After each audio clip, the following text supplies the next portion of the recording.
இறைவனானவர்கள் மனிதனுக்கு எப்படி வேலை செய்து கொண்டிருக்கிறார்கள்னு தெய்வம் குறிப்பிடுறாங்க. மிக ஆச்சரியமான ஒரு விஷயமாக இருக்குது இதெல்லாம் படிக்கிறப்ப.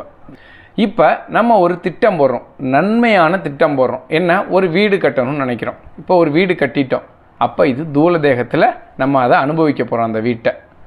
அடுத்து அந்த வீடு கட்டணும்னு நமக்கு ஒரு எண்ணம் வந்துச்சு பாருங்கள், அது 2வது தேகமாகிய சூக்கும தேகத்திலிருந்து வருது. அடுத்து அந்த வீடு கட்ட போகிறோம், இது சரியா தப்பா, நம்ம எப்படி பொருளாதாரத்தை திரட்டி இந்த வீடை கட்டுறதுன்னு ஒரு ஐடியா பண்ணோம் பார்த்தீங்களா, அது காரண தேகத்திலிருந்து வருதுங்கிறாங்க. அதுதான் அறிவு இருக்கும் தலம்ங்கிறாங்க. அதற்கடுத்து நீங்கள் அந்த காரண தேகத்தில் வச்சு ஒரு முடிவு எடுத்துட்டீங்க, நான் கண்டிப்பாக இந்த வீடை கட்ட தான் போகிறேன் அப்படின்னு முடிவு எடுத்ததற்கு பிறகு மகா காரண தேகத்திலிருந்து உங்களுக்கு அதுக்கான திட்டங்களும் அதுக்கான சக்தியும் அதுக்கான சூழ்நிலைகளையும் இறைவன் உங்களுக்கு உருவாக்கி கொடுக்குறாங்கங்கிறாங்க. இது வீடு கட்டுறதுல மட்டும் கிடையாது. இந்த உலகத்தில் நீங்கள் சின்ன சின்ன செயல்லேருந்து எவ்வளவு மிகப்பெரிய செயல் செய்கிறதாக இருந்தாலும் அதுக்கான வேலையை உங்களுக்குள்ளே இருக்கிற இறைவன் செய்கிறாங்கங்கிறாங்க. இப்போ நம்ம திருடணும்னு நினைக்கிறோம். அப்போ என்ன பண்ணுறோம், திருடுவது இந்த தூல தேகத்தோட வேலை. திருடணுங்கிற எண்ணம் வந்துச்சு பாருங்கள், அது ஜீவ தேகத்தோட வேலை. அதற்கடுத்து இது திருடக்கூடாது, பிறருடைய பொருளை நம்ம திருடுவது தப்பு அப்படின்னு உங்களுக்கு ஒரு எச்சரிக்கை கொடுத்தது காரண தேகத்திலேருந்து வருகிற அறிவு அப்படிங்கிற வேலை.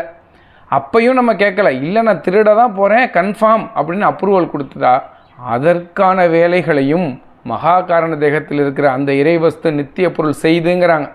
அது எப்படி செய்தால், நீங்கள் அறிந்து செய்தாலும் சரி, அறியாமல் செய்தாலும் சரி, அல்லது நன்மை செய்தாலும் சரி, தீமை செய்தாலும் சரி, நீங்கள் எந்த ஒரு விஷயம் செய்தாலும் உங்களுக்குள்ளே இருக்கிற இறைசக்தி உங்களுக்காக வேலை செய்து கொண்டே இருக்கிறதுங்கிறாங்க.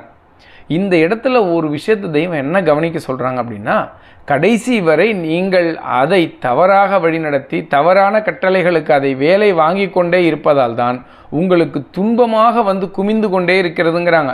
நம்ம 3வது தேகத்திலே வச்சு சிந்திக்கணும், இது சரியா தப்பா, செய்யலாமா வேண்டாமா, விளைவு என்னங்கிறத 3வது தேகத்தில் வச்சு சிந்திச்சுட்டு சரியான வழியில் நம்ம போனோம் அப்படின்னா நமக்கு நன்மை வந்து சேரும். நம்ம என்ன பண்ணுறோம், நம்ம எடுத்த முடிவுக்கு அதை வேலை வாங்கிறதுனால தான் அது உன்னை கடைசியில் மிக கொடூரமாக தண்டனையை கொடுத்து விட்டு செல்கிறது உனக்குள்ளே இருக்கிற இறை சக்திங்கிறாங்க.